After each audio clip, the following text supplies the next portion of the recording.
तुला राशि और महाकालेश्वर का संबंध। ज्योतिष शास्त्र, वैदिक परंपरा और शिव पुराण के अनुसार तुला राशि और उज्जैन के अधिपति भगवान महाकालेश्वर के बीच का संबंध ब्रह्मांडीय न्याय, कालचक्र और आध्यात्मिक संतुलन का एक अत्यंत गहरा और अकाट्य दस्तावेज है।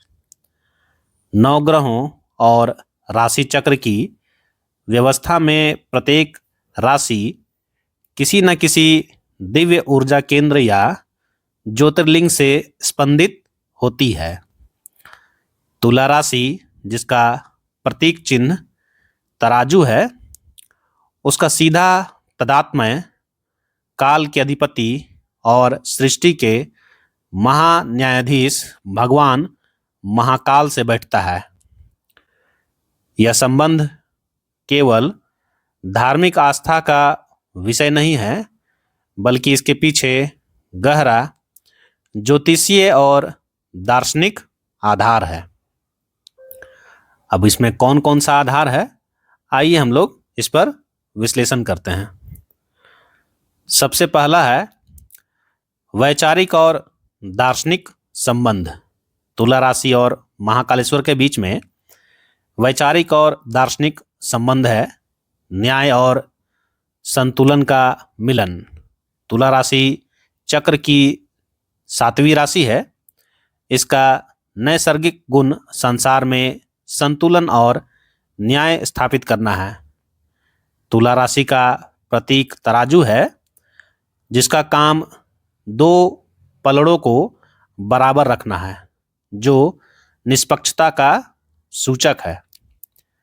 दूसरी ओर भगवान शिव का महाकाल स्वरूप ब्रह्मांड के कर्मों का लेखा जोखा रखने वाला और परम न्याय करने वाला रूप है। महाकाल समय के शासक हैं, जो हर जीव को उसके कर्मों के अनुसार सही समय पर फल देते हैं।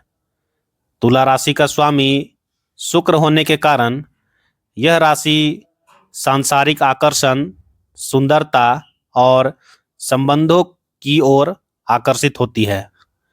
लेकिन महाकाल का संदेश है कि सुंदरता वही स्थायी है जो सत्य पर टिकी हो। महाकाल तुला राशि के जातकों को बाहरी तड़क भड़क से खींचकर आंतरिक सत्य और आत्मिक संतुलन की ओर ले जाते हैं। अब देखते हैं दूसरा संबंध क्या है। ज्योतिषीय दृष्टिकोण, शुक्र, शनि और महाकाल का त्रिकोण। तुला राशि और महाकालेश्वर के जुड़ाव को ज्योतिष के नियमों से बहुत बारीकी से समझा जा सकता है। इसमें दो प्रमुख ग्रहों की भूमिका होती है, शुक्र और शनि। तुला राशि का अधिपति ग्रह शुक्र है, जो असुरों के भी गुरु हैं। पौराणिक कथाओं के अनुसार जब शुक्राचार्य के पास मृत संजीवनी विद्या थी, तब उन्होंने देवताओं के संतुलन को बिगाड़ दिया था। तब भगवान शिव ने महाकाल रूप में शुक्राचार्य को निगल लिया था और ब्रह्मांड में समय तथा न्याय का संतुलन पुनः स्थापित किया था। इसलिए तुला राशि के स्वामी शुक्र की असीमित ऊर्जा को सही दिशा देने और उसे अनुशासित रखने का कार्य केवल महाकाल ही कर सकते हैं। इसके साथ ही तुला राशि में शनि देव उच्च के माने जाते हैं, अर्थात बलवान माने जाते हैं। शनिदेव सृष्टि के दंडाधिकारी और कर्म फलदाता हैं, जो भगवान शिव को अपना परम गुरु और आराध्य मानते हैं। चूंकि शनि तुला राशि में अपनी सर्वोच्च और सबसे शक्तिशाली अवस्था में होते हैं, इसलिए तुला राशि के जातकों के कर्मों की परीक्षा बहुत कड़ी होती है। जब तुला राशि के लोग महाकाल की शरण में जाते हैं तो उनके उच्च के शनि का नकारात्मक प्रभाव शांत होता है और उन्हें जीवन में स्थिरता मिलती है। इसलिए तुला राशि के जातकों के लिए महाकालेश्वर का दर्शन बहुत ही महत्वपूर्ण है। तुला राशि की कमजोरियां और महाकाल कैसे इसका निवारण करते हैं, आइए इनके बारे में हम लोग जानते हैं। मानवीय स्वभाव के स्तर पर तुला राशि के जातकों में कुछ ऐसी कमियां होती हैं जिनका आध्यात्मिक उपचार अवंतिका नाथ की आराधना से ही संभव है। अवंतिका नाथ कौन है? भगवान शिव को ही अवंतिका नाथ कहा जाता है। तुला राशि के लोग तराजू के दोनों पलड़ों को तोलते तोलते अक्सर असमंजस में पड़ जाते हैं। क्या सही है क्या गलत है, उनको कंफ्यूजन होने लगता है। वे निर्णय लेने में बहुत देरी करते हैं। महाकालेश्वर काल के स्वामी हैं।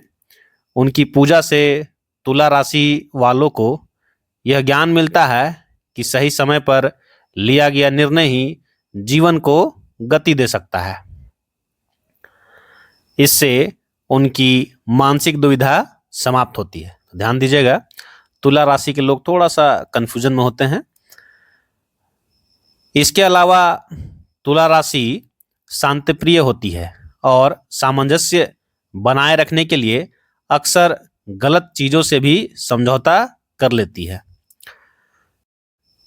महाकाल का स्वरूप निर्भीकता और स्पष्टता का प्रतीक है। वे तुला राशि को सिखाते हैं कि असत्य के साथ समझौता कभी सामंजस्य नहीं कहला सकता। महाकाल की भक्ति तुला जातकों को सही के लिए खड़े होने का साहस देती है। तो ध्यान दीजिएगा, तुला राशि के जातक महाकाल की भक्ति कीजिए, आपको सही राह खुद ब खुद दिखाई देगा। चौथा है, महाकालेश्वर ज्योतिर्लिंग आराधना के तुला राशि को व्यवहारिक लाभ क्या होता है। अर्थात तुला राशि के जातक महाकालेश्वर ज्योतिर्लिंग की आराधना करते हैं तो उन्हें कौन कौन से लाभ होते हैं, उनके बारे में हम लोग डिस्कशन करेंगे। जब तुला राशि के जातक महाकालेश्वर ज्योतिर्लिंग की विशेष पूजा करते हैं तो उनके जीवन के विभिन्न क्षेत्रों में इसके सकारात्मक प्रभाव दिखाई देते हैं।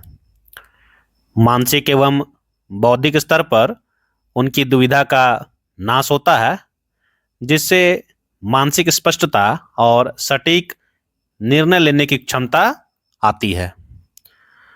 कर्म और आजीविका के क्षेत्र में शनि दोष से मुक्ति मिलती है और करियर में आने वाली बाधाओं का निवारण होता है।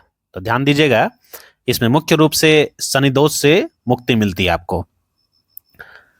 पारिवारिक एवं सामाजिक स्तर पर यह आराधना उन्हें संबंधों में मर्यादा सिखाती है, जिससे वे दिखावे से दूर होकर वास्तविक प्रेम को समझ पाते हैं। सबसे महत्वपूर्ण बात यह है कि आध्यात्मिक स्तर पर उन्हें अकाल मृत्यु के भय से मुक्ति मिलती है और मोक्ष का मार्ग प्रशस्त होता है। मोक्ष क्या होता है? न जन्म न मरण।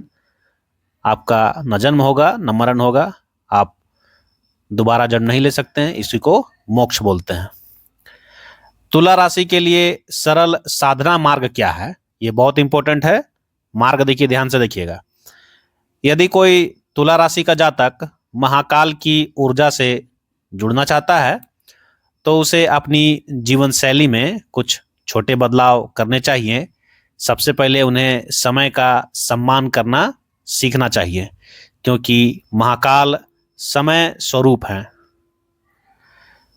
तुला राशि वाले यदि समय के पाबंद हो जाएं तो उनका भाग्य स्वतः चमकने लगता है। इसके साथ ही उन्हें नियमित रूप से शिवलिंग पर जल या पंचामृत अर्पित करना चाहिए और ओम नमः शिवाय या महामृत्युंजय मंत्र का जाप करना चाहिए।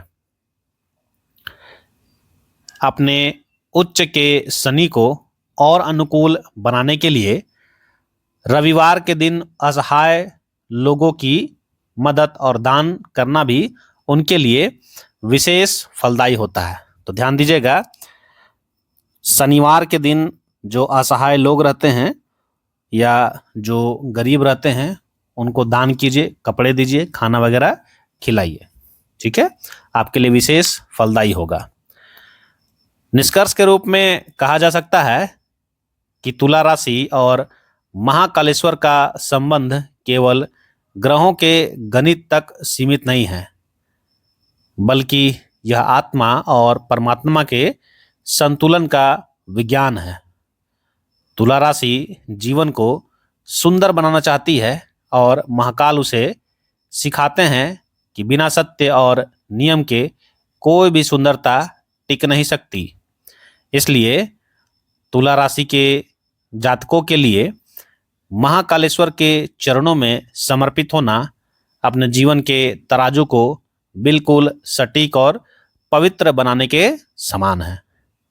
तो ध्यान दीजिएगा, तुला राशि के जातक महाकालेश्वर ज्योतिर्लिंग अवश्य जाएं, दर्शन करें, पूजा अर्चना करें, आपके सारे दुख दूर होंगे। वीडियो आपको कैसा लगा कमेंट बॉक्स में जरूर बताइए। अच्छा लगा तो एक सब्सक्राइब जरूर बनता है। दोस्तों को भी शेयर करें, लाइक कीजिए, कमेंट कीजिए, शेयर कीजिए। मिलता हूं अगले वीडियो में, तब तक के लिए जय महाकाल।